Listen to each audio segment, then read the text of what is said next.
now into the ticket office of Disneyland. Oh boy, let's do this. Don't think the CIA is going to be trying to hack your second-gen iPod. I didn't think so. There might have been a lot of illegal music on there. I wouldn't doubt it. But, I mean... Because that would be stupid. iTunes is a constant source of embarrassment.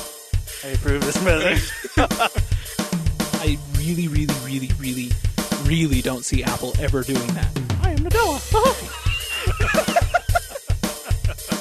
I can't do it anymore without laughing. I was going to do the whole thing. What's up, everybody? Welcome to the Calling All Platforms Tech Podcast. I am your host, Wes. I'm here with Landon. Hey. And Caleb. Hello. And we are here to talk all things tech. I did it! Woo! You got through an intro. I was slowing down a little bit, could you tell? Sweet. Well, let's keep this going, Landon. Why don't you go ahead and start us off with some Google news, or whatever news you have. Okay, I will. So, first thing, Samsung. Yay! Yes, Samsung. Woohoo! Moving on. No. Yeah. Basically. So we all know that they're going to be announcing the Galaxy S9 at MWC next week, I believe, is when that is. Yes. But there's been lots and lots of leaks about this phone. Not surprisingly, because that always happens with pretty much any major flagship within this time frame of the phone coming out. Yep. But the one that I wanted to talk about, and I find not really surprising at all, is they are working on something called 3D emoji, which is basically Animoji for the for the Samsung S9. Which just cracks me up because this is Samsung looking at the iPhone X and going, what is the worst feature of that phone? And then copying it. Okay. No, it's ripping it off. I think. Oh, right. I mean,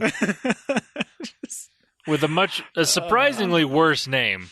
Animoji's not a great name. No. But it's better than 3D emoji. Yeah. they could have called it Emoji X. That would have been great. And Caleb would have had a conniption.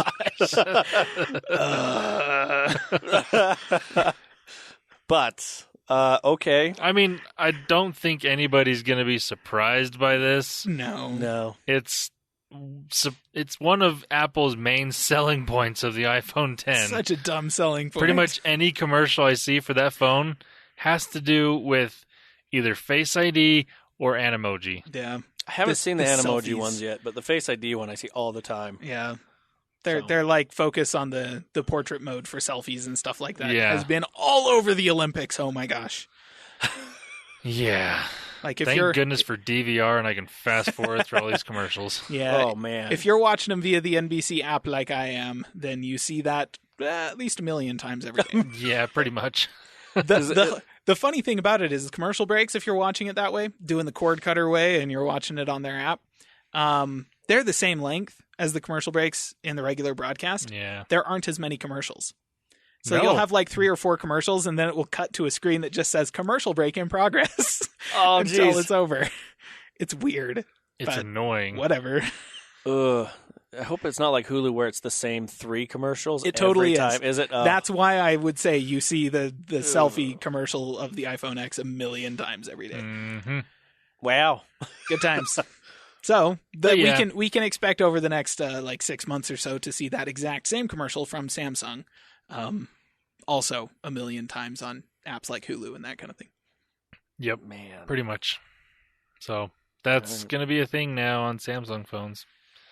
Oh So, boy. something to look forward to, Yeah. I guess. I You, don't know. all you Samsung people. Yeah. All too many of you. Next one. LG, apparently. So we've talked about how they pretty much scrapped the G7, Yeah. Yep. which is unfortunate. Yeah. But they're rumored to be releasing their next flagship phone in June. Now, what phone this is going to be, I don't know. I don't know if it's going to be what could have been the G7 or a potential V40 or I don't know. Interesting. Yeah. But that's supposedly when they're going to have a new flagship phone, so we'll just have to wait and see exactly what this entails. Maybe they're taking the best of both worlds. creating new. Honestly, that would be the best case scenario. Yeah. It's what they should have been doing. I mean, I get why they were doing the 2-phone thing. They were trying to compete with Samsung, with the G series phones going up against the Galaxy S phones, and the V phones going against the Note. Because they were kind of similar sizes in those two phones, similar price points. Well, LGs were usually a little cheaper, but it's pretty close, typically. Yeah. But it's always been like kind of because the V series phones especially are the ones that, like, if you want to say it to somebody who's really serious about their flagship phone, like, get an LG, it's the V series. But that's the one that has like no advertising whatsoever. And so they think of LG and they're all like, that G series, that's a pretty good phone, but not quite the level of premium I'm looking for. And so they go buy a Samsung or an iPhone or something else.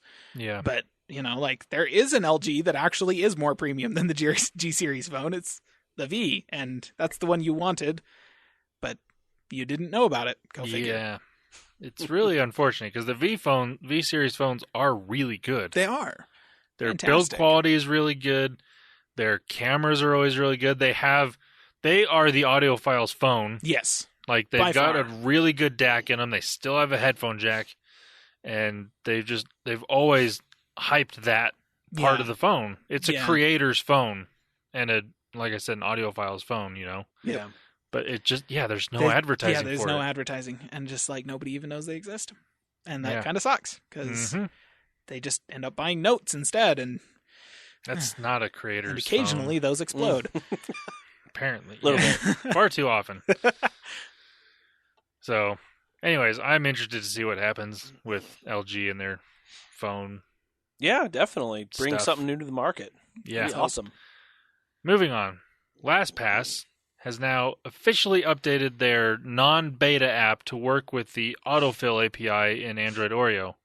Oh, nice. Like, I've been using it on the beta app for a little while, and the way it worked was more kind of through the accessibility features. I mean, it's been doing that in the past, but it was just a little bit better with the beta. Now, I've noticed since it updated, it is way easier to use and just works great. So, cool. If you're on Android, if you have 8.0 or above, if you're not using LastPass, you should be using something like it anyways. But I would recommend this because of this feature now. It's really handy. And you will never remember any of your passwords ever again. You only need to remember one. Fine. All that I matters. know. But when you get to a point where you need a password, that's happened to me the other day. I was like, oh, man. That's when you just open the LastPass app and go into your vault. Yes. That's what I do. If it doesn't just work, I do that. Well, yeah, but then I try to guess what it is. Sometimes I'm like, I don't want to open it. Just don't guess too many times and lock yourself out. Well, I give myself at least 2 tries. Yeah. I'm like, nope, not it. And then I go open. I'm like, oh, yeah. Oh, yeah. Duh. Anyway, actually, I switched over to, speaking of LastPass, to add to it, they give a 30-day trial for a family edition for LastPass. Because I saw a couple of my podcasts other podcasts I listened to, they advertised for it and they said there's a family one. I was like, oh, that's cool. I wanted to see. And basically, for double the price a year, you get 6 LastPass. You can put 6 people in the family for it instead of just you paying that. So I was like, oh, that's cool. So I was like, oh, I get me and my wife on there. It's like I'm paying for both anyway, the same, but then I can add people to it. Yeah. So nice. It's pretty cool. A couple options they give you. Obviously, you can share the stuff, and I think what I was looking at was I can actually access certain passwords and things that in case, emergencies and whatnot. So thought that was cool. So very cool. To add to that. Yes, thank you. And now some Google news. They now have a thing for the Pixelbook. It's a Pixelbook sleeve. Basically what it is what it sounds like. It's a pocketed sleeve for your Pixelbook. So the benefit to this is where the pen doesn't have any easily attachable. I mean, well, that's not true. They did send a little kind of clip thing you could put on the side of your Pixelbook. Yeah. But this makes it so it doesn't get lost even easier. The downside is the price. It's $100. Oh my! Is it made of leather? It's not leather, but it does look like Is it pretty fake quality. leather? No, it's not. It's not Samsung. I'm just Okay, speaking of that, do you remember Samsung phones? Like, it was the Note 3 or 4 that it was plastic, but it looked like stitched leather on the back. Oh my gosh, that so was bad. awful. That was tacky. Yes. So bad. So tacky. It's just hilarious to me because this sleeve for the Pixelbook, that is exactly the iPad Pro It's sleeve so for, Apple. Yeah, that is such an Apple thing to do. Here's a $100 sleeve that makes it so that you can carry the pen with the device that we made the pen for. Except Apple didn't cave and send a thing that you could clip on to put the pencil in. Yeah. Like the best they did was all like, oh, for $20, you can get just a case for the pencil. It doesn't attach to anything. It's just a little thing you slide the pencil into. Yeah. So like, what is the advantage of that? It Nothing. It sounds prevents like the pencil from rolling away if you set it on a flat surface That's true. because it has seams. on $20. it. That's it. So I'm looking at Google's website, and it's the materials. The exterior is a heathered microfiber, and the inside is a microfiber liner. So nothing super fancy, but I mean it's going to be good quality. But I For still the price wouldn't. it had better be. Yeah, I still wouldn't fork over $100 for this. That's for No. sure. Is it Cheeto proof? Doubtful. Might be slightly more than the Alcantara, but not much. Okay. There you go. You got a plus on there. Yeah, Premium. something like that. And then this is actually really cool, kind of, if you're one of the few people that got this. Google has been sending out emails with a 20% off offer for Pixel 2 phones for loyal Nexus owners. I didn't get one. I apparently wasn't loyal enough. Wow, what's your problem? You bought a Pixel. That was Yeah. No, I've owned a Nexus 4, a Nexus 6, and I've also bought a Nexus 6P. I bought it myself, but it was for someone else. But Yeah. so I mean, I've done decent business through Google and through buying through their store, and I also have a Pixel XL. I think ever But since I I've didn't get known you, one. you've always had a Nexus other than Yeah, this one. So but I didn't get one. I'll bet it was the loyal Nexus owners that bought like the 4 and like every upgrade to the Nexus line from the very beginning, right up to the Nexus 6P, and then they didn't buy a Pixel when the Pixel came out. Probably. Yeah. Those are the ones That's probably that probably got it. They're all like, oh crap, they're not upgrading to our newest phone, but they always have before. Give them 20% off. yeah, I mean, that wouldn't marketing. that wouldn't have gotten me to buy one right now. Well, okay, that's not entirely true. If I could also use the trade-in offer for my phone to get the $400 off that I would get with my phone and the 20% off, that would make the Pixel Pixel 2 XL around $300. Nice. That would be That would be a really super tempting. awesome. Yes, deal. it would. Yes, it would. Woo. But like I said, I didn't get one. And those But of that's you okay. that are getting these emails and want to send them over to us, We'll that's take it. That's you're the more thing. than Like, welcome. it's not giving you a code. It only works through the link from the email. So that makes it a little more interesting because if it was a code, people would be putting that code online. Yeah. Or even though it'd probably be a one-time use code, if they were going to use it, here you go. Have someone else have This it. is for you. Whoever gets it first, ready to go. Which would be quite entertaining to watch if you could watch something like that. But I've actually heard other podcasts do that. They'll just read a code out loud. Enjoy. I'm like, oh. Wow. Anyway, sorry. Tempting. Might be fun. so if you're a loyal, what Google would consider a loyal Nexus owner, you might have one of these emails. Maybe. If you haven't seen it, maybe check your spam folders or whatever. Don't delete everything that looks like a marketing email from Google, is Yeah. what we're saying. Pretty much. If you've owned Nexus devices and you consider yourself a loyal Nexus customer, maybe check your trash just in case. Just in case. Did you check your trash? I did. I didn't get one. Okay. Just making sure. Yeah, unfortunately. Oh well, that's fine.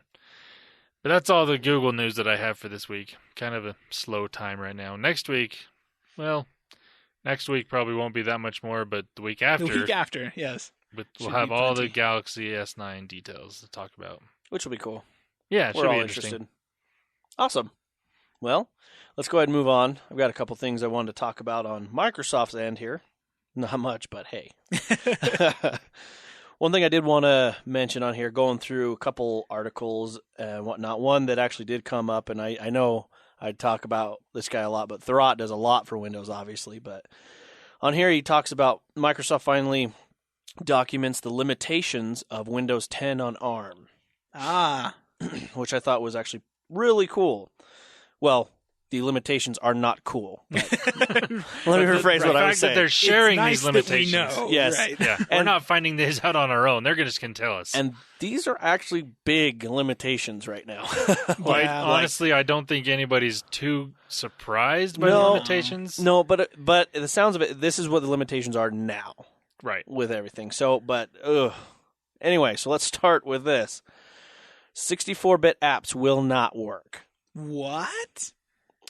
Windows 10 on ARM can run Windows desktop applications, but it can only run 32-bit desktop applications, not 64. My mind is blown slightly by this information because the processor that they're going to be using was the Qualcomm The Snapdragon 845. Yeah, which is a 64-bit processor. Why wouldn't they be? Obviously, they're having problems. There's no more information about other than the document does not doesn't note. Sorry, this documentation doesn't note this, but support for 64-bit apps is planned for the future release. So, well, I'd hope so. Yeah, well, same. It's just kind of hilarious because like this is happening at the same time as Apple is all like, "Hey, 32-bit apps are going to stop working." Yeah, next year. Right. So interesting, right? Wild.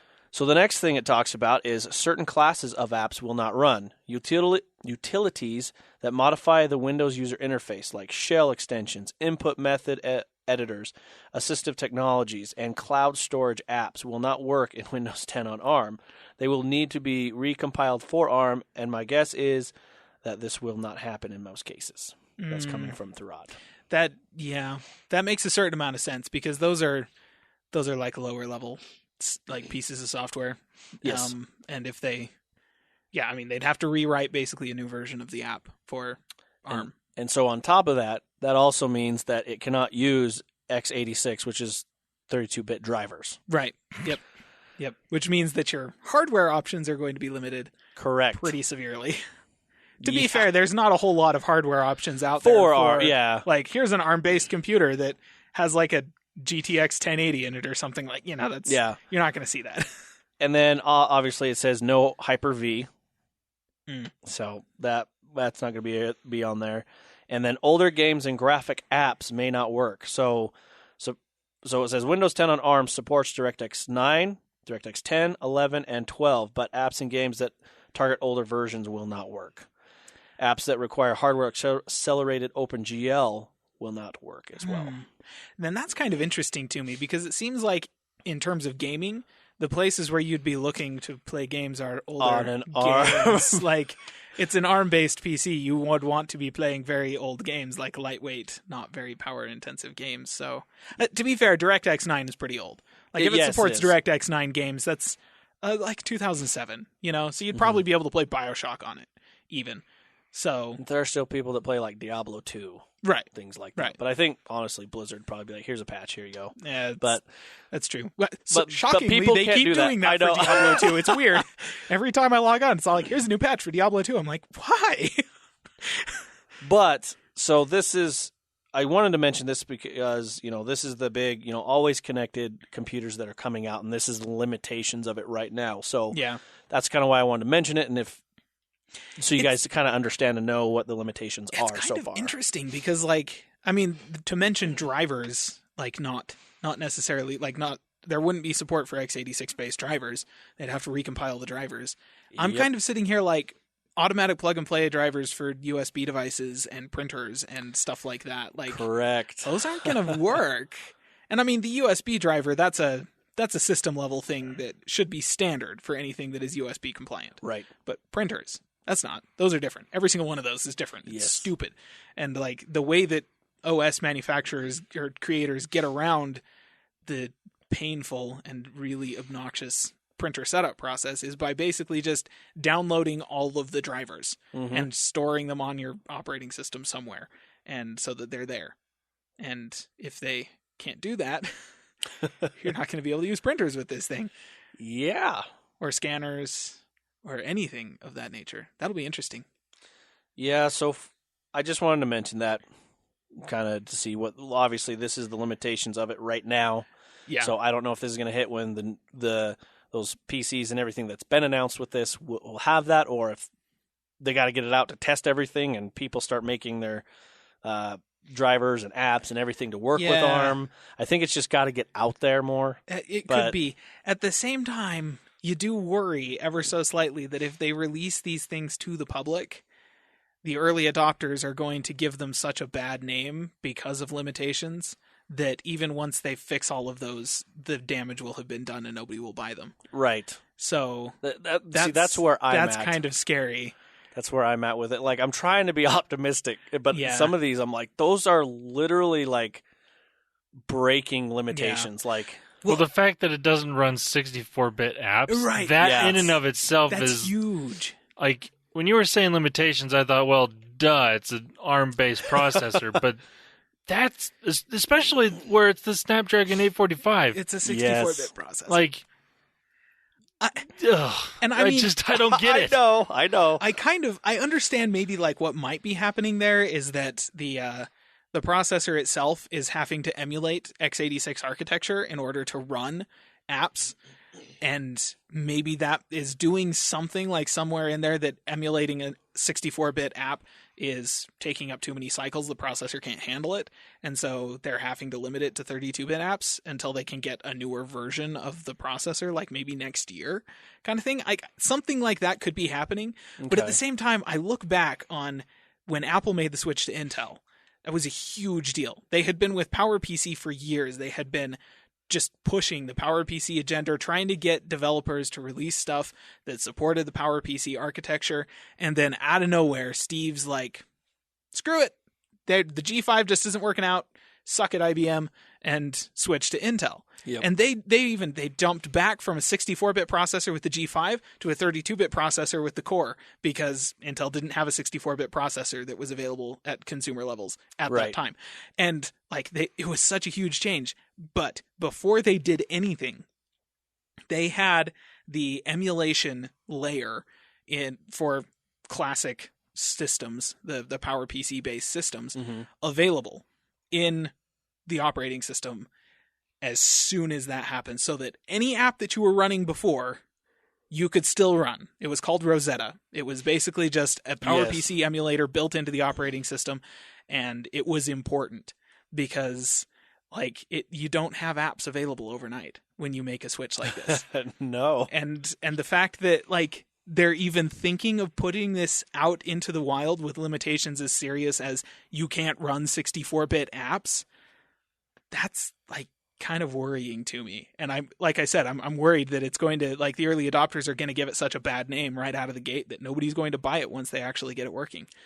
Now, I've been trying to think the strategy of this, and I think what it is, it's been so quiet for so long on this that they had to release something of what's happening right now. It's obviously true. And so I'm wondering if this is just, hey, maybe it's not as bad as it sounds, but it's maybe it's hey, this can't run yet, but maybe they're 90% sure, or 80%, or they're working on it and it'll be out soon, but it didn't really say. But I think maybe it was just more of people pressuring, whether it was investors or whatnot. They're like, what's going on? What's and happening? Microsoft's finally That's fine, possible. Here. That's possible. We can't. I don't know, though. It's hard. It is. I'm trying to be optimistic here. I want to have faith that Microsoft has the intelligence if there is serious bugs that are going to make it so that, hey, half the apps we told you were going to be able to run in this aren't actually going to be able to run. If they get to that point, I want to say that they would be able to just it's not ready and just not release it. That is going to put some hardware folks in the clincher, because companies have announced laptops with ARM-based processors that are going to be running this version of Windows. And that's where they're kind of in a bind versus Apple, because Apple can work on something like a switch to an Intel processor from PowerPC and be fine. And they just wait until it's ready Yeah. because they're the ones making the hardware.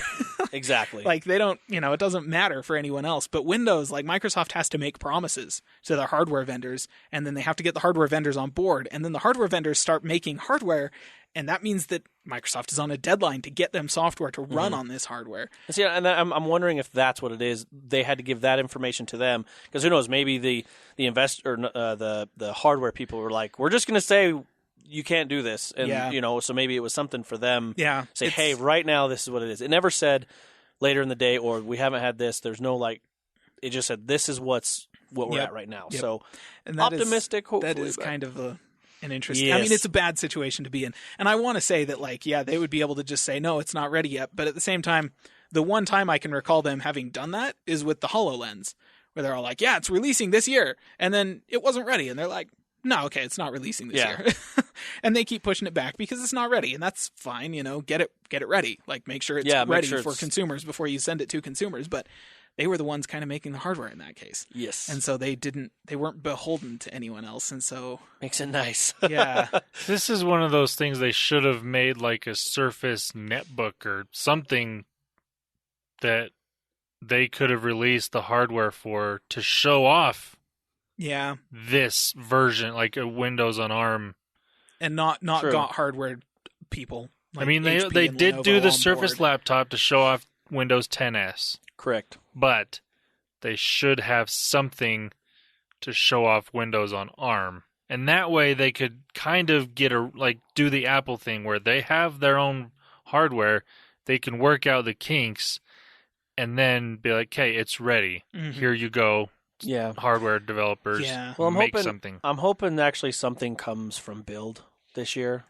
Yeah. Like with that, like I'm feeling like this will be the big one. Like they're like, "Hey, we got it. We got this. We got these promises." And obviously there was probably going to be some that like they're not going to mention, but obviously they can't fulfill if not. But I think right now it's just they had to put something out, to be totally honest, because that could be. Because something like this, I was reading it and I'm like, okay, what's the thought behind this? Like this is actually Microsoft coming out and saying this, not like Intel or HP being like, Microsoft dropped the ball, we're pulling out, you know. So I'm like, okay, I'm being optimistic about this. So I'm hoping that it's like this is where we're at now because we can't fully confirm this all works, but by Build, maybe here's all the announcements for everything. So that's just me being optimistic. Yeah, so. and let's hope. Let's hope that that's the case. Yeah. I'm sure they have a lot of people working on it because it's like Landon said. I'm all like, sure, there's going to be limitations. I was expecting limitations in like you can't actually run like DirectX 12 or something like that because it's too power hungry or something like that. I was totally expecting stuff like that, but you can't run 64-bit apps. Okay. Yeah.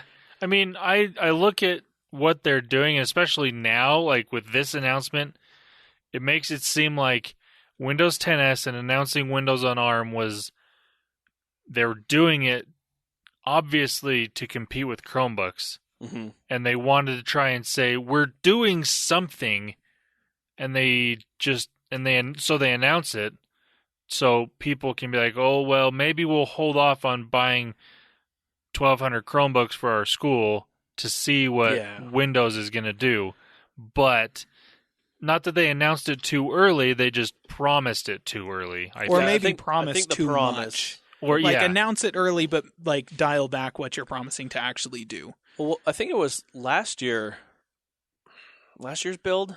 They like everyone was like, "Oh yeah, they're doing HoloLens 2. Mm-hmm. They're going to make it happen." But when Microsoft, I think someone said, I was listening to a podcast and someone from Microsoft was like, "Yeah, we had it ready, but no one else around us was doing something to compete." So we're like, "It's not ready, so all right, we'll pull it." Like, we don't need to show anything right now. Yep. So I think you're on to something like that. Like, I think it's just like you said, 10s and all these other things. They just had to say, "Hey, we're working on this," but maybe they have to have a better thing other than promising. But I guess you got to make it flashy for the investors. But it's hard. I've noticed the past couple years Microsoft has done that, like been flashy and overpromised stuff. If you look at any of their major updates to Windows 10, there's always something that's talked about and then it's pushed back to the next one, and then pushed back to the next one.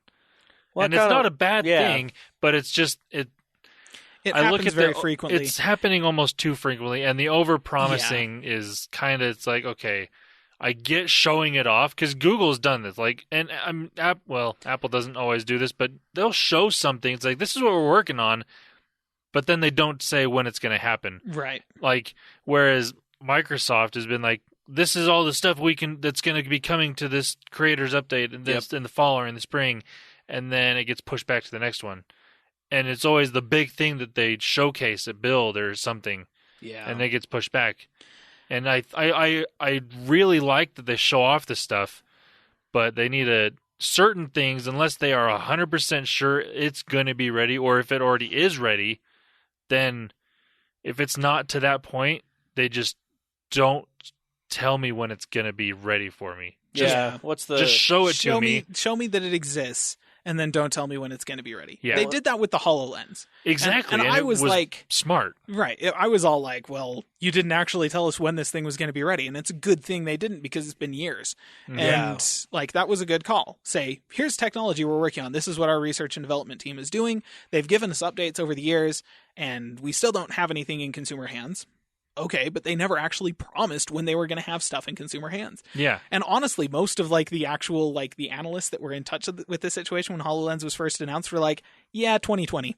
That's when we expect it. And we're on track for that. Like that's fine. 2019, 2020, whatever, that'll work, because Microsoft never promised. And again, I think that might have something to do with the fact that they didn't actually have to promise anything to hardware vendors at the time. Yeah. Mm-hmm. What's the old saying? Difference. Under promise, over give, or yes, whatever it's called. Under promise, over deliver. Yeah. And that's like, that used to be Apple's watch cry. The last couple of years, they have promised things, software things usually, and then held them off when they weren't ready. Okay, like I get that. That's fine, but maybe go back to the under-promising thing that you used to do, because that was better from a consumer perspective. Now, that being said, they haven't really promised anything with desktops in a very long time. And are you hoping for that? There's obviously a balance there. Sometimes you need to promise stuff even if you're not sure you're going to deliver. But that being said, they waited. They waited a really long time, and then they promised the iMac Pro, and it was everything they promised and more. So, like, they did it. I just realized something, actually, like, just now. 32-bit apps. You can't address more than like 3 gigs of RAM with one of those things. That's correct. So like, what in the heck would be the point of having a system that has more than 4 gigs of RAM? Like, there's no point. The operating system would be able to use 1 gig, and then any apps that you had open would be able to use 3. Gig. Yeah. That's it. Holy crap. It's just like... As of now, I know. I was so in the same when I bizarre. read this and was researching it a little. I'm like, ugh. I But don't even get it. I mean, that basically knocks out any professional app. Like, any of it's them. gone. They're just, like, you can't use them. So, anyway, that's just what they've announced. So hopefully by Build, which is May. Yeah. I don't know. It overlaps with WWDC. Yeah, but yeah. Hopefully more of that comes to where what they're showing that they can promise. That's what we're hoping. So, or at least a timeline for when you'll be able to use your 64-bit apps. And that being said, they're not releasing this yet. No. It could be that this is how things currently stand, and right now there's a whole team of people at Microsoft that are just going crazy over the fact that they can't run 64-bit apps on their operating system, and like, holy crap, we have to fix this. Yeah. And they'll get it taken care of in the next couple of months, and before it actually ships. Like, that could be what is happening here, and let's hope that's it. We're hoping. Optimistic. Yay. Cautiously optimistic. Yes, cautiously. Right, yes. Especially after saying it won't run 64. Anyway, let's move on, because we could be on that for a while. So the next thing, Amazon Music now available in the Microsoft Store. Hey, nice. Yeah, so you can now... I actually looked. This is not on Windows 10 Mobile's Microsoft Store, just so you know. Anyway, naturally. Why would it be? Why am I on this platform anymore? It really is still hard, because I have a lot of apps, and I'm like, man. Well, that's the thing. You don't have a lot of apps. Well, the apps that I have the purchased. few that he has. The few that I have. He paid money for. Shut up, Landon. Stop making me feel bad. Anyway, I'm doing it myself. I know. Anyway, Amazon Music is still on the is on the Microsoft Store now. So, if you are an Amazon Prime user or Prime subscriber, yes, you actually have Amazon's Music that you can now. If I read this correctly, because I don't use it, I do have Prime, but I actually don't use the music. Now, is this only streaming music or like a Pandora type music? It is streaming and storage. It is. Oh, okay. Yes. It's Apple Music basically. Yeah. Oh, okay. It's like Apple Music. It's like Google Play Music. It's similar to Spotify. Yeah. Well, yeah. The difference between it and like something. Well, the difference between all three of those, Amazon, Google, and Apple, and Spotify, is that it also does music library storage. In that any songs that you own that you like ripped off of a CD onto your computer, it should back all of them up into the cloud so that you can listen to them anywhere. Well, I can do that on Google Play Music. Right, and you can do it with Apple Music as well. Yeah. I'm just saying you can't do it with Spotify. Oh. That's the one. Well, can you? I think you can. Really? Oh, okay. I was able to back up my music, and when I initially started with Spotify, I was able to put my music onto there. Okay, well, I was under the impression I don't know you couldn't about do that with Spotify, but I don't know about like cloud stuff with that. I know like locally I could put it in there and it would work, and I could listen to all my music through Spotify. Again, I haven't used Spotify regularly in over a year, so I'm not 100% sure what it can and can't do anymore. Gotcha. But I know initially I could at least upload it locally and listen to it. Again, I don't know about cloud. I've never subscribed to Spotify, so I don't know. Well, if you are subscribed to Spotify and I'm totally misrepresenting it, then please comment on Facebook or something like that. Let me know. Let us know. But, it's been a while, all three of us. I need to get on Spotify. To my impression, I'm pretty sure that Spotify is like the one where you can't back up your entire music library to the cloud and then listen to it on any device, anywhere. I think. I guess I'll have to investigate that. I'm soon going to be on Spotify here soon because I don't have a music player anymore or a subscription anymore. Ugh, cry. But yeah, so anyway. that's what Apple or Amazon Music is. Yeah. And I think you can just get Amazon Music without necessarily being a Prime subscriber as well. And I do believe so. There's some kind of service difference between those two. Like, I think you might get more music if, like, there might be more stuff available to you if you are paying extra on top of your Prime subscription for Amazon Music, and that there's some stuff that isn't available if you're just getting it through your Prime subscription.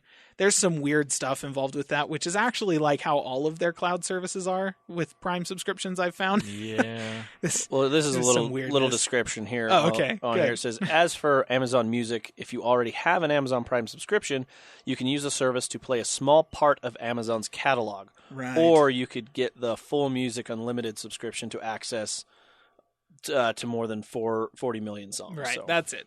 Okay. Yeah. And from what I understand, the Music Unlimited is pretty similar price to Google Play Music and Apple Music and stuff like that. Yeah. So that's cool. I mean, you got Spotify on there, you got that service. Now you're getting Amazon's Music, and then obviously soon, whenever we'll get iTunes on Windows, that hopefully it's worth a darn, but in the Windows Store. Eventually it'll happen, I'm sure. Yeah, eventually. Speaking of holding stuff off until it's ready. Yeah. Well, that's the other thing they obviously announced that a while ago. Yeah. But this isn't Apple Music in the Windows Store. It's just iTunes. Yeah, it's iTunes. So even then you're not going to get the full Apple Music experience. But I think Apple Music on the desktop is through iTunes, so well, okay. So in theory, and to be fair, probably the reason they're really not pushing it that hard is because you can get iTunes on Windows desktop. You just can't get it through the Microsoft Store, which means you can't run it on Windows 10s, which means 10s mode, right? Which is now a mode of regular so Windows 10. So all 5 of you that are using 10s, yeah, like I don't. It's not a huge priority for them at this point. I'm sure. I'm sure all the people using 10s don't care about having iTunes. Yeah, though. I mean, that being said, it would just be really nice if you could get it from the Microsoft Store so that you wouldn't have the stupid like legacy Apple updater, which is just ridiculous and retarded. Right. It's so bad. It really is. I haven't used it in ages, and there's a good reason for that. So anyway, moving on. Something that's on actually something for Android and iOS that's from Microsoft. And I actually checked this, and this isn't going to work for my mobile platform. Anyway, so the Xbox app is introducing the Xbox Party Chat. So you can now chat actually with your phone, voice, through the app to anyone that's on the Xbox party there. So a lot of people were like, oh, yay, we have something to use our Nintendo Switch with for our live party chats. I've heard everybody's just like, this is perfect, and putting in like the dongle or whatever Nintendo does. Yes. They're like, here you go. Nintendo's voice chat for the Switch is so dumb. Yeah, it is. So stupid. I figured I'd mention that. That's kind of cool. So if you ever need more help, you can just hop on the Xbox chat and chat with us or something there, Landon. That would be awfully handy. Now they need to just add this to Minecraft. So I can just write be in Minecraft, be in Minecraft, and instead of just like hit the chat bubble, instead of just typing it out, I just hit a microphone or something, and it just... That would be actually pretty cool. I can yell at you, Wes, help me out! What is this thing? You have a private message from Landon. I'll just discard that.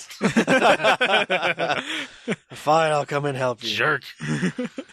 But yeah, so I thought that was pretty cool. That it's a feature coming in one of the next patches or updates for that on iOS and Android. So something I've been wanting for a long freaking time. Buy a new phone. I'm getting there. I've actually been looking at a lot of different ones, and the ones I want are really expensive. Yeah. Well, there's no. There's the horse. An M-Horse Pure 1. I've been realizing, like, saddle not included. Definitely not. I have like a number of just like random Android devices chilling around my house, and I've been trying to like figure out what the heck I'm gonna do with them. And so first I was all like, is there some way you can mine cryptocurrency with Android devices? Turns out, no, there's not. That's unfortunate. Ouch. There was an app that promised that they would be bringing that for this one type of cryptocurrency, but they did some beta testing with it, and then nothing has happened since then. So I kind of bet that's not ever going to happen. So my next thing is I'm going to figure out how to host static websites off of them. And then I will just serve like these random stupid websites with no useful content on them into the internet. So, I did hear a while ago of a way to turn an old Android phone into a security camera around your house. That might not be a bad idea. Yeah. So, I mean, it wouldn't be very conspicuous for the 12-inch tablet that I have. No, But... I mean, obviously, yeah, you're right. And they're probably not the most secure options you can get. Right. But it's something to do with them, Yeah. Yeah. Well, that's a thought. Yeah. It would probably be more useful than having like 3 random websites that are useless. But you could somehow turn them into smart home things. Yes. Remotes. I can do for that. all your smart home stuff that you don't have. There you go. That's true. I have none of that. That would be fun. All right. Anyway, so that's kind of all the news I had on that. I do have some gaming news, but we're going to move over to Caleb to give us any kind of rumor on Apple. I actually have no rumors. I have HomePod conversation. Yay! That's about it. That is all that's happening. So, let's address the elephant in the room, or rather, the rings on the table. Ha ha. Okay, so the HomePod. Newsflash for anyone that hasn't been reading the news or any tech news over the past week.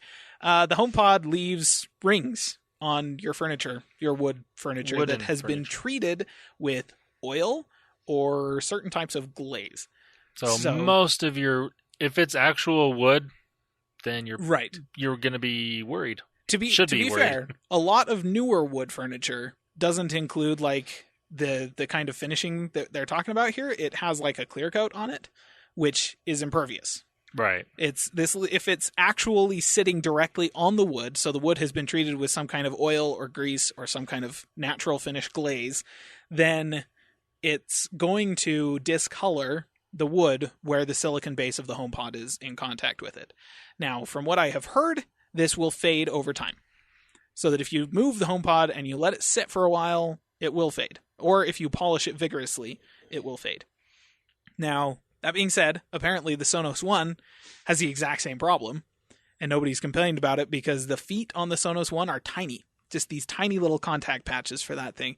Whereas the HomePod, it is the entire base of the device. Giant ring. So it looks like a huge flipping ring. It's basically like if you've got like a natural wood finish coffee table or something like that, and you had some idiot come and sit down with a cold drink and set it on there and let it bleed all or drip all over. That it's that kind of a ring, and it's obnoxious. So if you have a HomePod on one of those coffee tables, use a coaster. That's why you have them. Put anything underneath it, sheet of paper, whatever. I've also heard that painting the base of the HomePod foot with clear fingernail polish will work as well. Oh, yeah, that would make sense. Just anything to break the contact from the silicone and the wood. Now, there was some industrial design experts that I want to say it was The Verge talked to. Somebody talked to them. Yeah. Got like a whole bunch and asked them all like, okay, how big of a problem is this for Apple? And they're all like, first of all, kind of surprising that they didn't actually test this to make sure before they released the thing. Yeah. It's also possible that they were told by their supplier that this wouldn't happen, and then it did, and so now they're going to have words with that supplier. I bet they will. Oh, yeah. I think it's a good combination of both. Probably. I mean, even if their supplier told them that, it's like, why not check? Try? Just to be Just sure. see. Yeah. Wait, I got it. It's a good thing. It's an Easter egg to show of Cortana. Look, there's the Cortana circle. It's like Siri I'm being totally optimistic. Siri capabilities on the HomePod are so here's a little thing to show off Easter egg. Cortana that's not much better. But anyways, all of these industrial design experts were basically saying that it should be perfectly easy to retool their manufacturing process to make silicon so that it doesn't do this, and it won't even be that expensive to do it. Like, just, do it, make it happen, and that it should happen here in the next couple of weeks before their second round of manufacturing kicks off. So, not necessarily a huge deal, particularly if you haven't actually bought a HomePod yet and you're just kind of thinking of it. Maybe wait a month or two. Yeah. Especially if you're going to be putting on wood furniture. I guess if you're never going to have the thing near any actual wood furniture, like I don't own a single piece of natural wood furniture. It's all painted or not actually wood. I wouldn't worry about it. Yeah. So yes, next piece of HomePod news. iFixit got their hands on one of these puppies. Ooh. So we got a disassembly of the HomePod. Lots of really interesting stuff to come out of this. In particular, the fact that I don't know how familiar you listeners are with how speakers are built. There's a magnet that is used behind the big old sheet that drives the air. And that magnet is basically like what powers the thing. Right. The bigger the magnet, the more movement you can get out of the driver. So tweeters have tiny little magnets because they don't really need to move the driver very far because it's just high noise. They need to move it fast, but not like very far. Subwoofers need to move it further, so they have much bigger magnets. If you have a 10-inch woofer, so a subwoofer where the driver is 10 inches in diameter, the magnet itself will probably be a good 3 to 4 inches in diameter. And it's like a NiCad magnet. They're big suckers, and they're impressively powerful. The subwoofer in the HomePod is 6 inches, I want to say. Maybe even 4 or 5. It's tiny. It is a tiny, tiny woofer. It has a magnet that is the same diameter as the driver. And then double the thickness of the woofer or the magnet on any woofer I have ever seen. It is flipping enormous. And the reason for that is because the bigger the magnet is, the further you can move the driver. So they are making a little 4-inch woofer output the same kind of oomph as a 10-inch woofer because they have a gigantic freaking magnet on the thing. Really interesting stuff like that. And the way that the tweeters are designed, they're not just straight tweeters just blasting out into the air. They're horn tweeters, which means that they've got an acoustic funnel on the front of them that is changing the way that the sound waves generated by the tweeter are interacting with the air around the device, meaning that you actually get a heck of a lot wider a sound stage out of the thing than you would otherwise. Really impressive audio hardware went into this thing. It's a super, super cool speaker.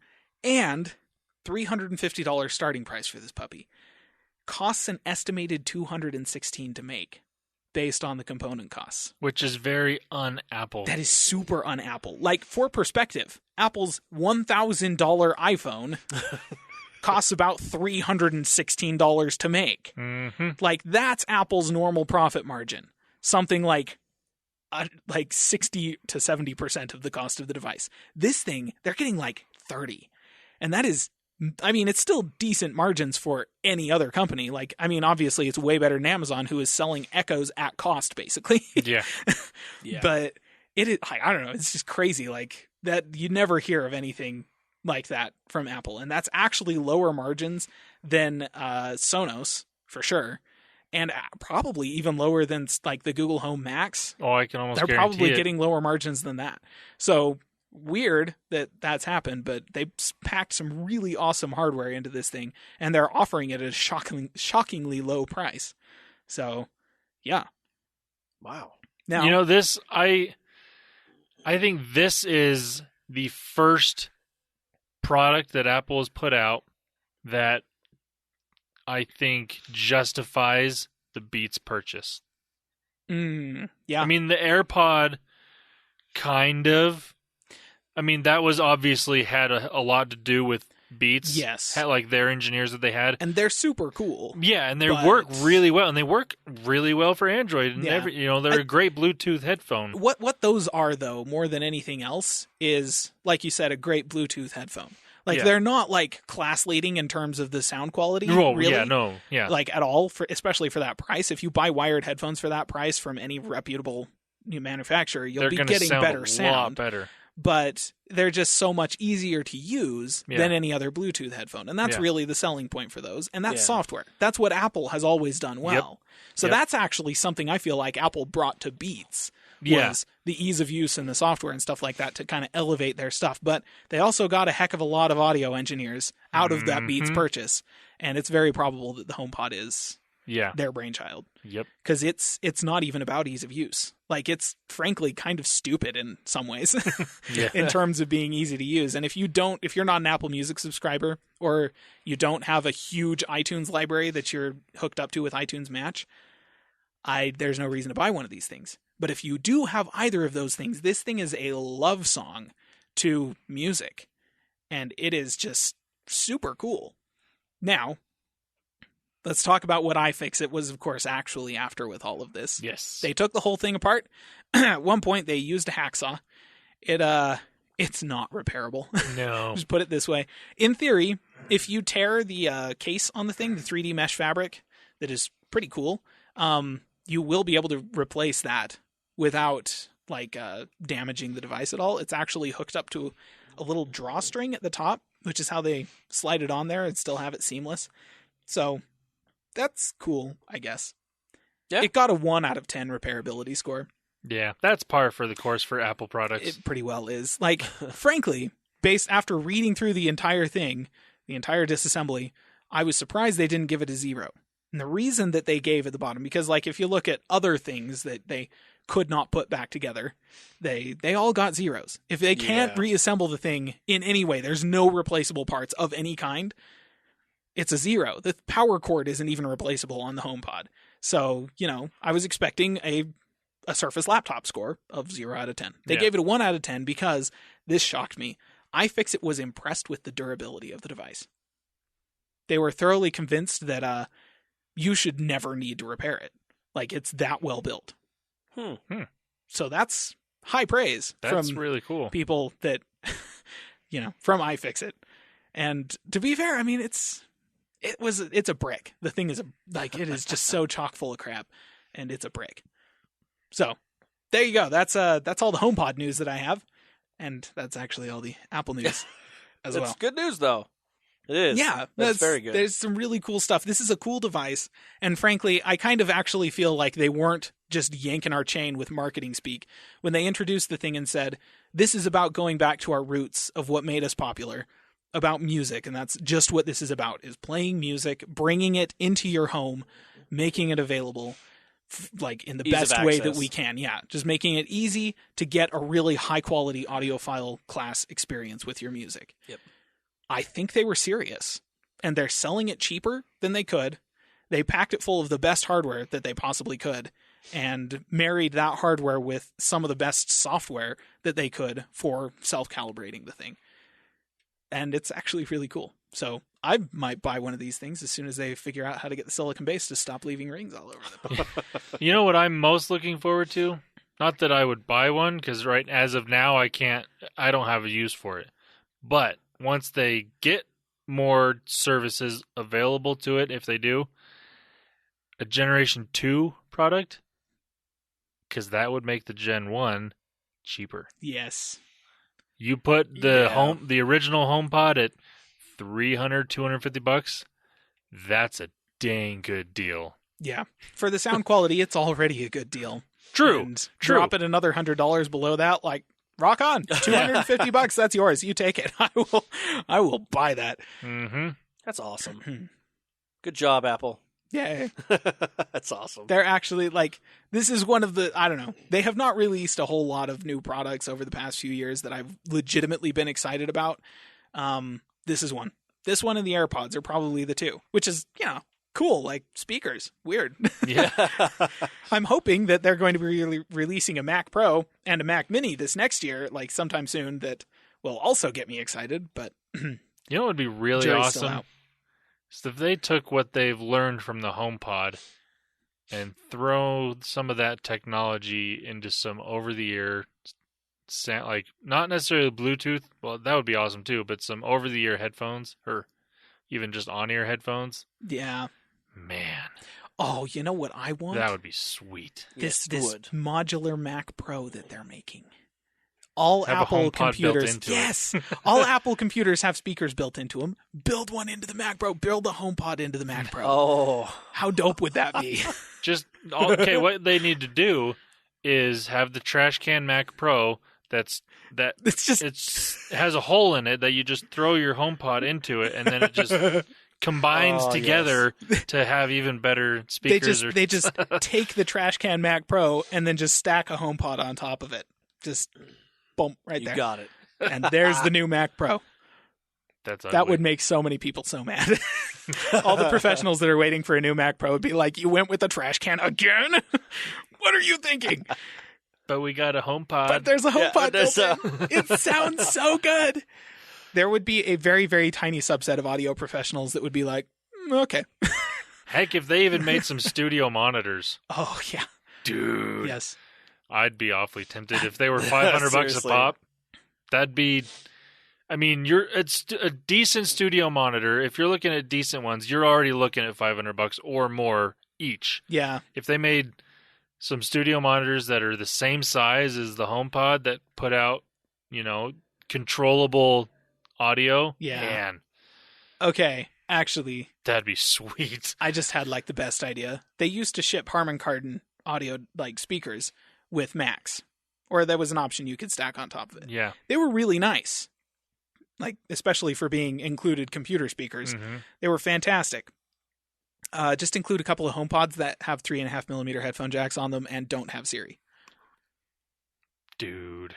You just have two of those, slap them. It's true. Even just one.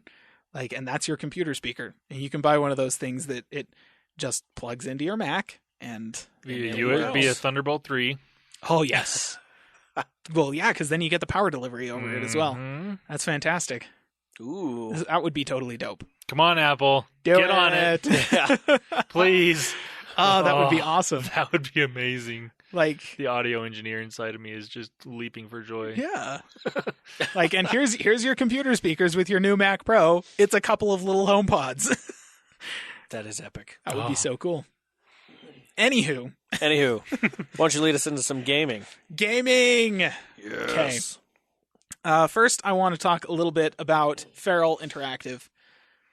I have sung their praises many, many times. As a gamer I've heard you a few times. Who uses a Mac, them and Aspire are the only people on the planet who love me. Everybody else just doesn't care.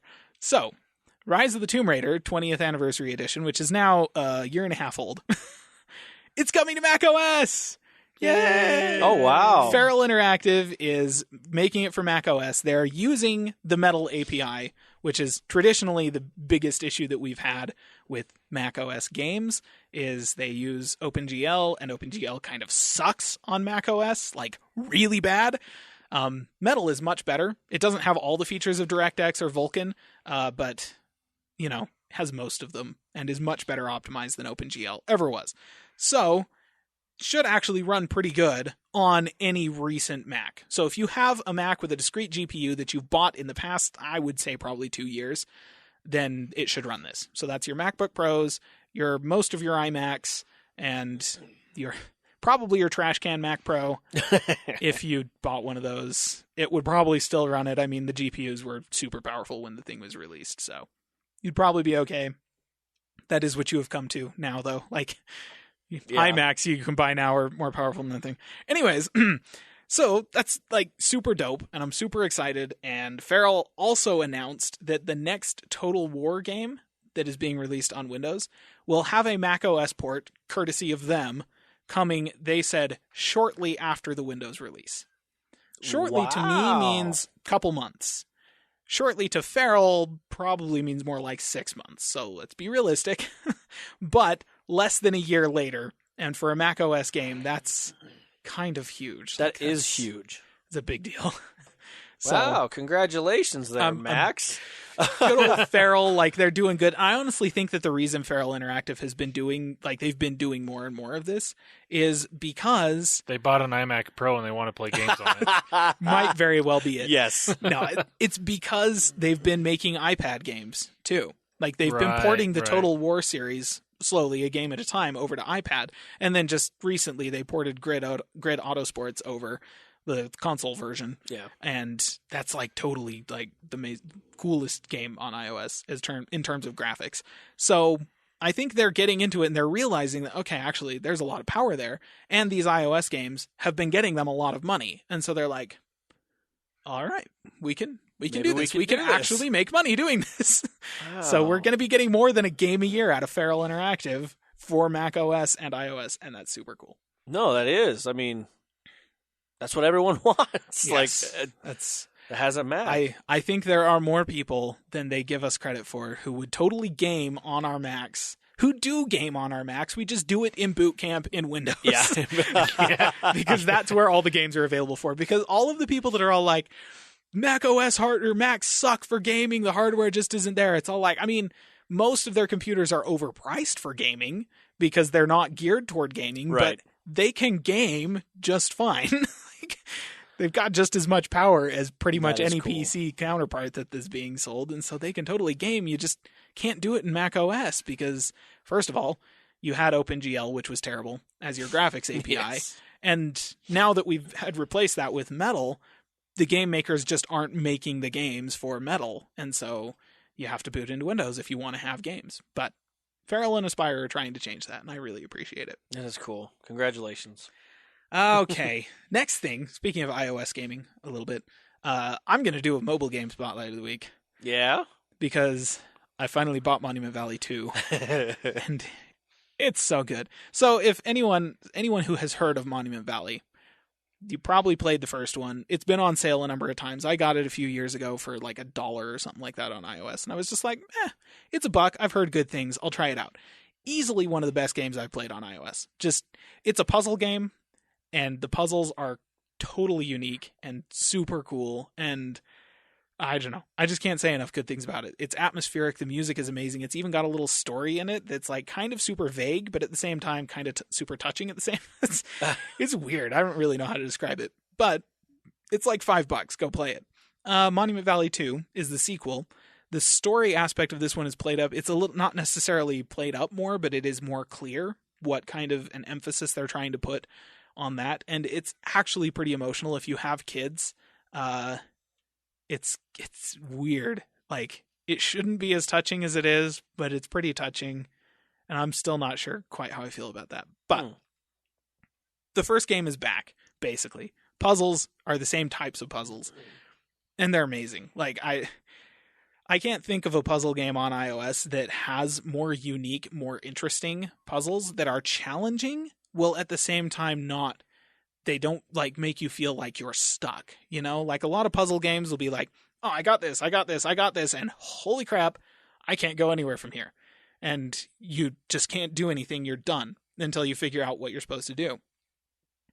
I think the best puzzle game I've ever played is Portal, because it didn't do that. Yeah. Portal, like there was some things that were obvious, and then sometimes it was like, whoa, what? How am I supposed to get over there or do this thing? And you had to really think about it. But while you were thinking about it, trying to figure it out, you were running around, you were trying different things, you had lots of different options. Monument Valley's puzzles are kind of like that, in that if you do kind of get stuck and you're not sure exactly what you need to be doing with yourself, you can be moving around, you can be trying different things. There's like stuff to be doing while you puzzle out what you're supposed to be doing next. I really like that. So the puzzles are awesome. The game's super atmospheric. The music is even better this time around, and it's bigger. The game itself is bigger than Monument Valley 1 as well. So Monument Valley 2, it's $5. There's no ads. There's no in-game currency.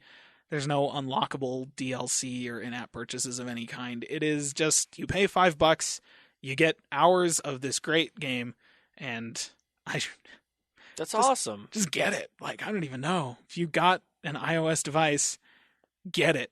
If you have an Android device, I mean, they released Monument Valley 1 for Android, so I assume they will be doing that with Monument Valley 2 as well.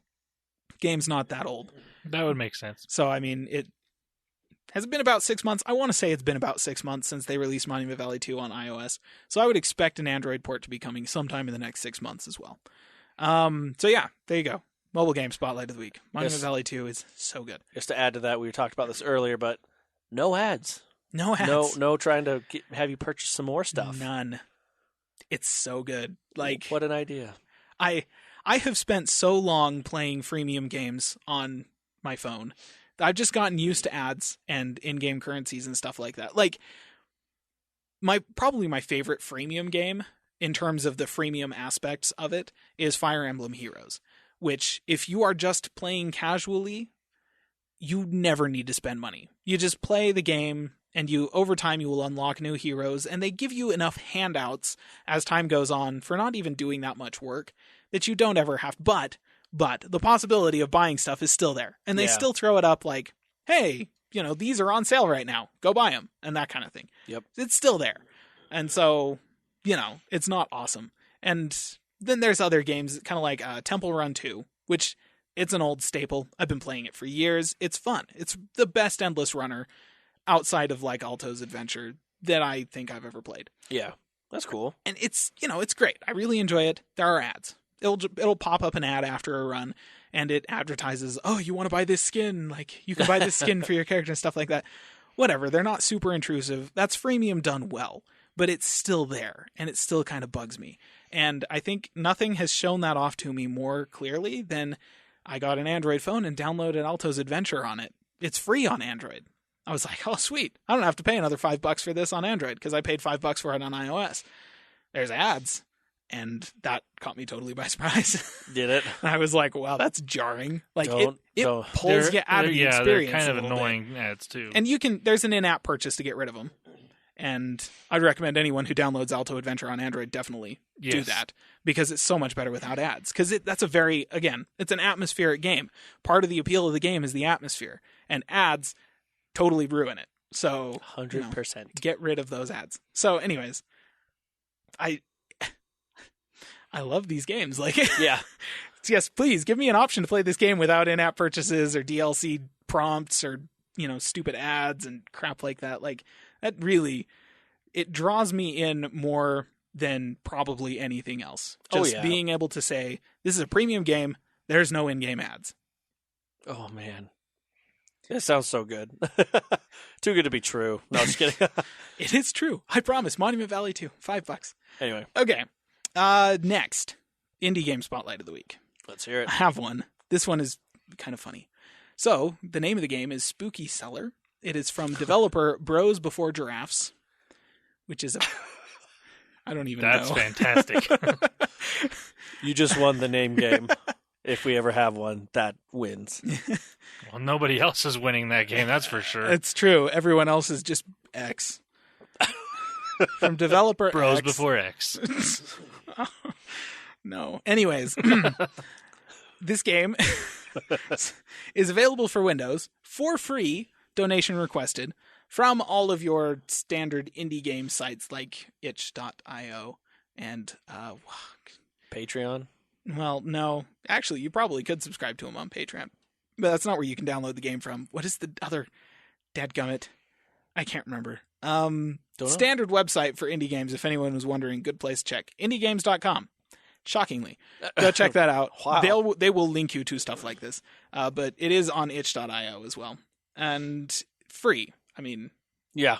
there's a button that says download now, donation requested. So there's actually 2 buttons. You can download, and then you can give them money. So the game is a first-person flashlight horror game, which is a genre. So think Gotcha. Slender Man. Think, is it Dead by Daylight? Or is that a zombie game? Dead by Daylight is like a Friday the 13th game. Yeah. Maybe that's I the one. believe. No, oh, you're right. Not Dead by Daylight. Oh, gosh. There's another. Anyways, horror games where you are a first-person character. You are walking around a spooky area, and what you have is a flashlight. There's one that you're like a journalist or something like that. You have a camera and batteries for that camera. And so if you can't see something, you can use the night vision mode on the camera to see stuff, but that uses up your batteries. So instead of a flashlight, you have a camera. Other ones, you have a flashlight and then you have to pick up batteries for the flashlight. Stuff like that. Point is, you don't have any weapons. Yeah. You're just wandering around being scared constantly of horrible monsters that are going to try and jump out of the dark and eat you. And you're trying to accomplish some kind of goal, which is basically just get out of here. Like, Get out of the cellar. without getting killed by monsters. So it's that genre of game. It is set in your grandma's basement. Very nice. Yes. It's a short game. There are just 5 levels to it. I mean, obviously, it's a free indie game, so It's a big basement. It is a deep basement, yeah. Maybe that's all of Grandma's house is a basement. Still, it's a big house. Yes. Like a 5-story house dug straight into the ground. It's a bunker. Grandma's a bit of a survivalist here. Anyways. Didn't work, obviously. No. Backfired dramatically. So it is short. It's good for some jump scares. I mean, you're going to get that whole kind of like, you're walking around in the dark with a flashlight, you turn around, scary monster. All of the monsters are the kinds of things you would find in your grandma's basement. So, mobile furnaces and like creepy doilies and like just weird stuff that you associate with things that an old woman might have in the basement of her house in storage. This is actually or something intriguing. like that. Creepy statuary and that kind of thing. It's not super serious. The point is, it's basically like, isn't it funny that you ever thought your grandma's basement was scary? And here it is now, like all of your childhood horror imaginings that you, as an adult, probably think are pretty silly. Here they all are, actually actualized in, yes, the furnace is attacking you this time. Yeah. So Wow. It's that kind of thing. It's a little tongue-in-cheek toward the tropes of the genre of flashlight-based horror games. Mm-hmm. And mostly that just manifests in the fact that the monsters, which are totally like they can kill you just the same way as they can in any other horror game of this genre, are kind of goofy. And they're intended to jump scare you and then also make you chuckle at, oh, haha, because that's a funny inside joke for anyone who had a grandma with a creepy basement. From what I have seen of this game, I did not actually play it because me and horror games are... Not friendly. We're not, basically. And I watched some gameplay of it, and the very beginning of the game starts with your grandma shoving you into the basement unceremoniously. Wow. And it's kind of like one of those things where, timeout. like, this is why, like, this is when you're scared of your grandma, is when she sends you into the basement to get, like, a can of something for dinner, or I don't know. Like, I had those moments where my grandma made me do that. And it's like, oh, yeah, I'll go down to the cellar or something and get a bottle of... Usually it was a bottle of canned fruit that was canned in like the late 50s. It was scary stuff. I have some old peaches. Yes. But yeah, it's kind of a tongue-in-cheek flashlight horror game. It's short, it's free. If you're looking for something that's good for a few jump scares, but isn't going to be like super crazy serious, there you go.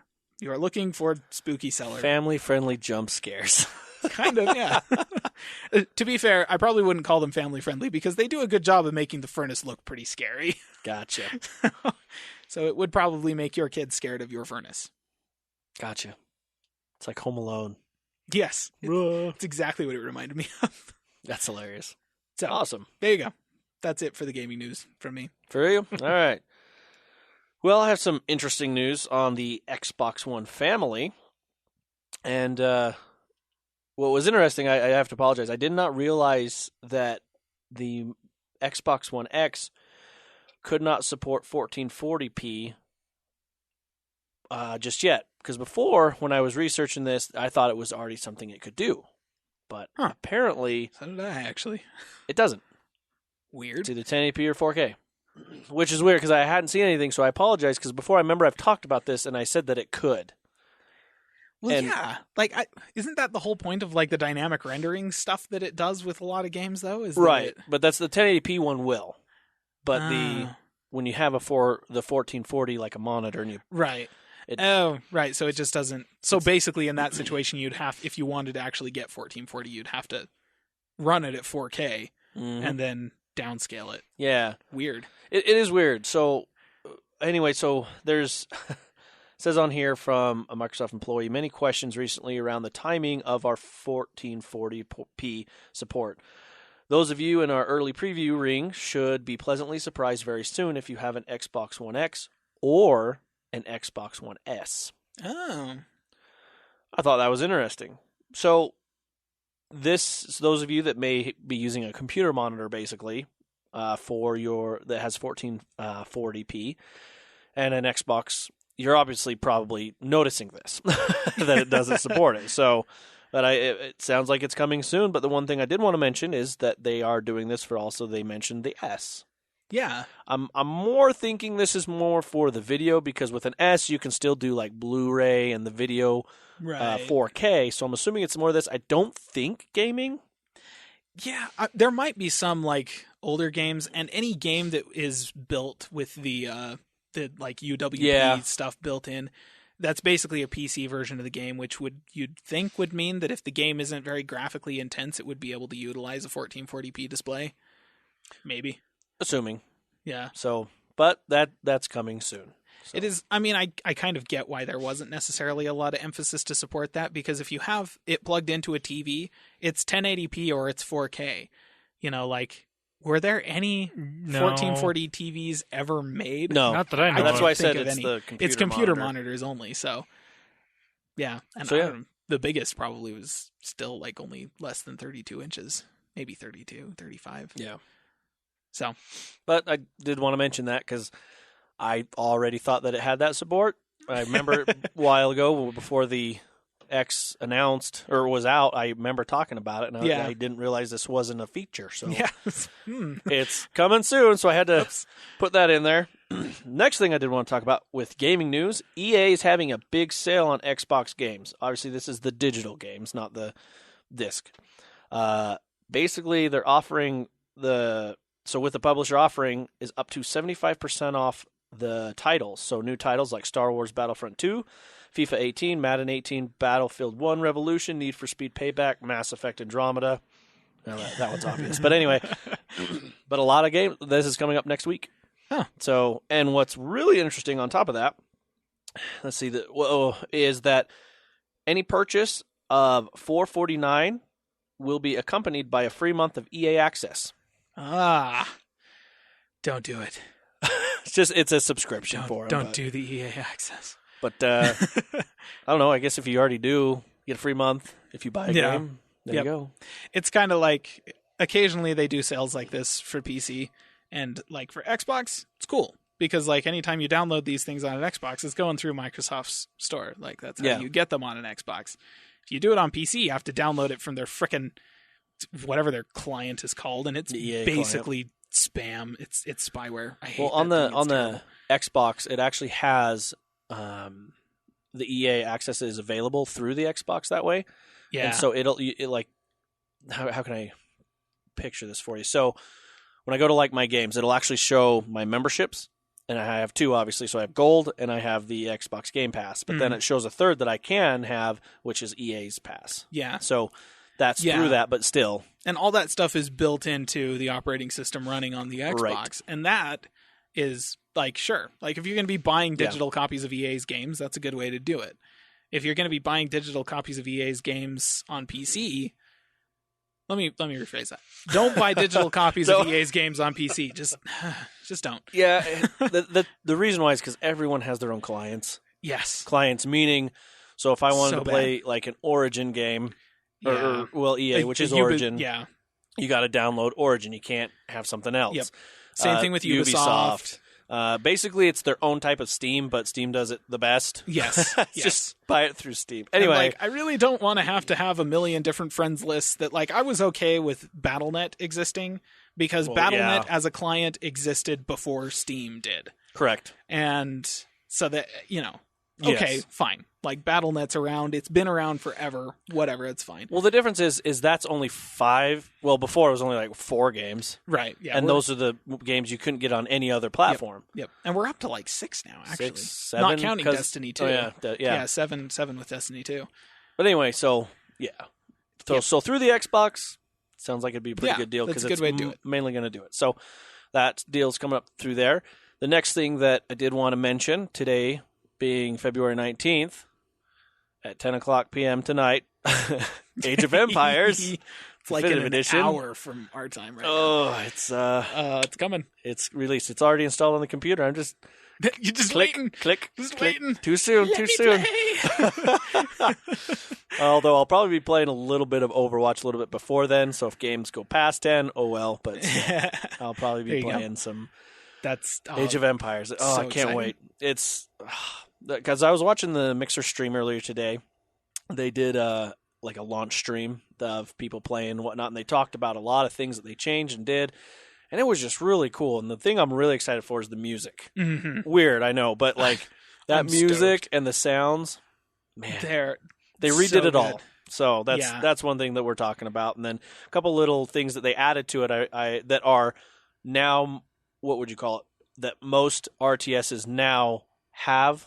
Yeah. That obviously Age of Empires started, but didn't have all these neat little things. So like certain how many people you can have clicked on or selected all at once. Yes. I think also hotkeys they talked about. Yes. Did they do anything to improve the movement AI for the units? Because some of that was pretty boneheaded. They did talk about they went into the code. They're like, it was funny. Good. One of the developers was like, I did this 20 years ago, and I didn't realize I'd come back to the same code. Yeah, but they went in and that's fantastic. They added that. One of my favorite things about it is because who was actually responsible for the remaster of this thing? Like, what developer did they have doing it technically? Was it? I think it was Ensemble. Because I thought Ensemble Studios was dead. At this point. It's Microsoft owned, so I think they just kind of picked people that they still have. Well, yeah, because they still have all of the entire team that worked on Age of Empires with Ensemble Studios and Microsoft Game Studios back in the day when they bought Ensemble Studios. Yep. However long ago that was, it's been ages. Like they got that entire team, and so like it's kind of like Blizzard remastering StarCraft. Yep. They have most of the same team still working on this game. Yep. And so it's going to be done right. Like these are the people who put their blood, sweat, and tears into it to begin with. Yep. So they're going to do it right, and I'm super excited. Excited. The music. I like boot up and get into that menu music. I can't wait to hear that as an actual orchestra instead of a synthesized pile of crap from some dude in a closet. With a computer and a keyboard. You don't like that? Come literally on. was a dude in a closet. With his MIDI instruments, and that was it. Good times. But that's kind of all the gaming news we have so far. But did want to also mention Sea of Thieves is coming in less than a month. Yes. They did a scale test over the weekend. They did. I barely missed it. It was working pretty darn well. Did you hop on and play? I did, yeah. I was on there. And one of the things that they introduced this go-around, they've been improving the menu, which is... Thank heavens. For starting and getting into a game. They now let you pick your pirate. Oh, nice. They have they don't let you customize your pirate, but they have like 8 different pirates that you can choose from, and then if you don't like the 8 that are there, you can basically hit a randomize button and it'll self-customize 8 new pirates for you. So it's just kind cool. of randomizing all the That's customization cool. options at this point. But they had like a wheel that you could go around and pick your pirate, and I was like, oh, that's awesome. So when the game actually releases, you'll be able to set those customization options yourself. So That's cool. That's going to be dope. Another thing I was looking at or listening to, a couple podcasts actually that are Microsoft podcasts. They had people from Rare talking about it because now they're releasing stuff. And the one thing they talked about is like, okay, is it just about digging up treasure and turning it in? They're like, no, because also because there's 3 factions that say that are coming: the gold people, the gold diggers or hoarders, the hoarders, and then there's the merchants guild or something, and then there's like the undead, like voodoo people right. that you go and collect old pirate skulls and bring them back to them, and then anyway. So basically, it's either you can go get treasure, or you can go blow up other ships to get their products and stuff to bring back to certain people, or you're hired and a bunch of other people are hired to protect a ship to get it to another place. Yeah. And so like there's all these different aspects to the game that I'm just like, And that's where having a server with a whole bunch of people signed in all at once is going to be fun. It's going to be more kind of an open world sandboxy sort of feel. And you haven't really gotten that up to this point. No. Because up to this point, the incentive for going and killing other people was for kicks. Just cuz, and throw just because you could puke on them. Like honestly, you could get the treasure chests if they had any treasure chests on their ship, but it was way more effort to take them from someone else than it was to just go dig them up yourself. Yeah, and one thing they also said was they're gonna totally give you improvements on exploring. They're like, if you find something we want you to find, then they're like, you will be handsomely rewarded. Yes. Like certain things or riddles or not even just the riddles, but if you're just exploring and finding stuff, like you can find like sunken ships that have like not just treasure chests, but like say all of a sudden you found like one of the most powerful sniper rifles in the game. Right. There you go. It's yours. Yeah. But it was like I was playing over this weekend and saw some things that I had never seen there before, just random pieces of treasure sitting on the ground. Like walk up and here's a gold chalice. And I'm like, I wonder what the heck I do with that. And I picked it up and took it back into one of the ports and took it into a shop and sold it. I was like, oh, cool. Like, that's new. I don't have to, like, solve a riddle or anything. I can just find this crap lying around on the island. So, incentive for exploring, which hasn't really been there up to this point. So it's really cool to see. They also said the big thing is for pets. Oh, yes. And what's interesting is they said that people that come onto your ship can take your pets and throw them off your ship. Yeah, so your pet will be gone. So yeah, or you can. I think they were talking about it, and they didn't really say you could do this, but you can hold it for ransom. Oh, what? So you can like send a letter or whatnot. So basically have a jail and put pets in the brig and hold it there till someone pays your ransom. Man, that's awesome. That's a really good incentive to not have pets for me. Like there's a lot of cool little things that they've kind of like talked about. Yeah. They're just like, oh, this could happen. Yeah, and then they showed a video of the Kraken. Oh, right.